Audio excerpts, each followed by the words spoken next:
మరిగే నీటిలో పెరుగు వేస్ట్ చేసిన ఈ రెసిపీ చాలా రుచిగా, చాలా టేస్టీగా అయితే ఉంటుందండి. ఈ రెసిపీ వచ్చేసి ఇంట్లో వాళ్ళందరికీ నచ్చుతాయి. అంత టేస్ట్‌గా, అంత సాఫ్ట్‌గా అయితే ఉంటాయి.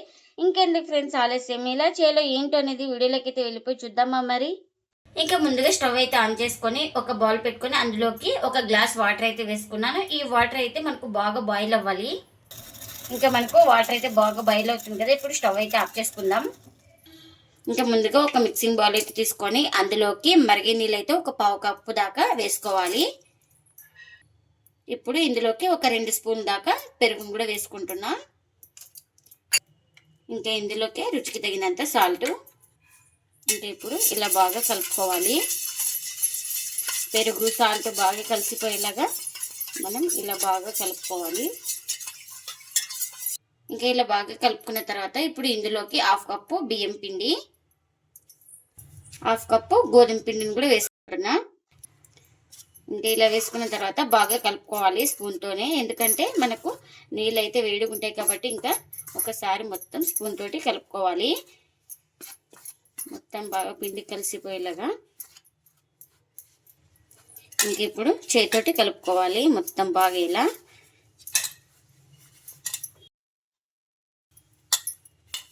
మనం చపాతీ పిండి ఎలా తడుపుకుంటామో సేమ్ అలా వచ్చే వరకు అయితే పిండిని అయితే కలుపుకోవాలి.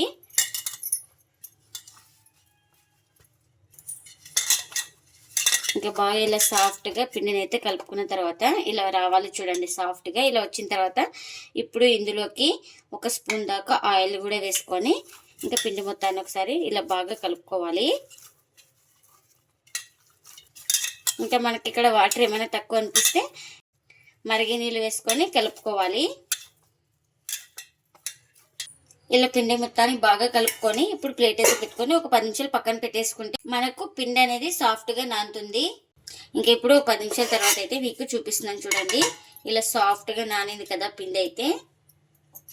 మొత్తం ఇలా ఒకసారి బాగా కలుపుకోవాలి. ఇంకా ఇలా కలుపుకున్న తర్వాత మనకు ఏ సైజ్ కావాలో ఆ సైజ్ అయితే పిండి ముద్దను తీసుకొని ఇలా ఎక్కడ క్రాక్స్ లేకుండా రౌండ్గా చుట్టుకోవాలి. ఇలా రౌండ్గా చుట్టుకున్న దాన్ని ఒక ప్లేట్లోకి అయితే తీసుకుంటున్నా.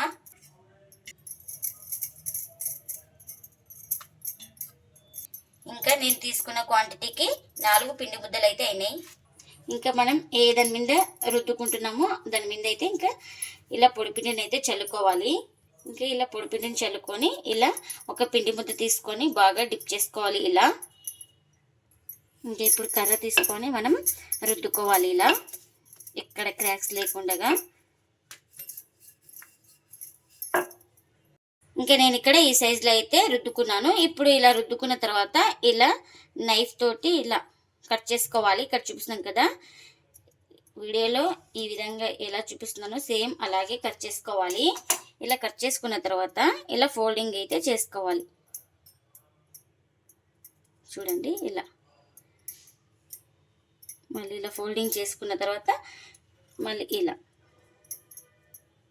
మళ్ళీ ఈ సైడ్ కూడా సేమ్ అలానే ఇలా ఫోల్డింగ్ చేసుకొని మళ్ళీ ఇలా మొత్తం మనకు ఇలా రావాలి. ఇక్కడ చూపిస్తున్నాను కదా ఈ విధంగా అన్ని రుద్దుకోవాలి. ఇంకా ఇలా కాస్త పొడి పిండిని అయితే చల్లుకొని ఇలా చేసుకున్న దాన్ని ఒక పిండి ముద్దను తీసుకొని ఇలా రుద్దుకోవాలి. ఇక్కడ చూపిస్తున్నాను కదా మనకు షేప్ అంటూ లేదు. ఇంకా మనకు థిక్నెస్ ఎక్కువ థిక్నెస్ లేకుండా ఎక్కువ పల్చాగా లేకుండా మీడియంగా అయితే రుద్దుకోవాలి ఈ పరోటానైతే. ఇంకా ఈ విధంగా రుద్దుకున్న తర్వాత ఒక ప్లేట్లోకి అయితే తీసుకుంటున్నా. ఇంకా మరొకటి అయితే చూపిస్తున్నాను. సేమ్ మరొక పిండి ముద్దను తీసుకొని ఇలా పొడి పిండిని అయితే చల్లుకొని ఇలా రుద్దుకోవాలి. ఇంకెన్ని అయితే అన్ని ఇలానే చేసుకోవాలి. ఇంకా ఇక్కడ పరోటా కాల్చుకోవడానికి పెన్నం కూడా పెట్టుకున్నాను. పెన్నం కూడా హీట్ అయింది. ఇంకా ఇప్పుడు పరోటాని అయితే ఇలా వేసుకున్న తర్వాత ఒక సైడ్ కాలిన తర్వాత మరోవైపు అయితే టర్న్ చేసుకోవాలి. ఇంకా ఇలా చూడండి, ఒక సైడ్ కాలిన తర్వాత ఇలా మరోవైపు అయితే టర్న్ చేసుకోవాలి. ఇలా టర్న్ చేసుకున్న తర్వాత మనం ఆయిల్ అయితే అప్లై చేసుకోవాలి. మీరు ఆయిల్ ఇష్టం లేని వాళ్ళైతే ఆయిల్ ప్లేస్లో బటర్ కానీ గీ కానీ ఏదైనా అప్లై చేసుకోవచ్చు. చాలా టేస్టీగా అయితే ఉంటాయండి పరోటాలు అయితే. ఇంకా ఇలా ఒక సైడ్ ఆయిల్ అప్లై చేసుకున్న తర్వాత ఇంకా ఇలా మరోవైపు కూడా ఆయిల్ అయితే అప్లై చేసుకోవాలి. చూడండి మనకు పరోటా అనేది పొంగుతూ బాగా వస్తుంది. చూడండి ఇలా పొంగుతుంది. ఇంకా అటు ఇటు తిప్పుకుంటూ ఇలా బాగా ప్రెస్ చేసుకుంటే మనకు లోపల దాకా కాలుతుంది బాగా పరోటా అనేది. ఇంకా ఈ పరోటాని అయితే రెండు వైపులా బాగా కాల్చుకున్నాను. ఇలా రెడీ అయిపోయింది కదా, ఇంకొక ప్లేట్లోకి అయితే తీసుకుంటున్నా రెడీ అయిపోయిన దాన్ని. ఇంకా ఇప్పుడు మరొక పరోటా అయితే వేస్తున్నాను. ఈ పరోటా కూడా ఒక సైడ్ కాలిన తర్వాత మరోవైపు అయితే టర్న్ చేసుకోవాలి.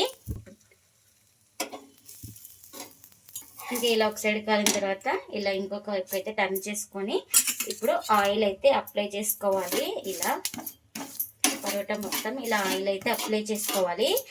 ఇంకా ఈ వైపు కూడా అలాగే ఆయిల్ అయితే అప్లై చేసుకోవాలి. ఇంకా ఈ పరోటాను వచ్చేసి అటు ఇటు తిప్పుకుంటూ బాగా రెండు వైపులో కాల్చుకోవాలి.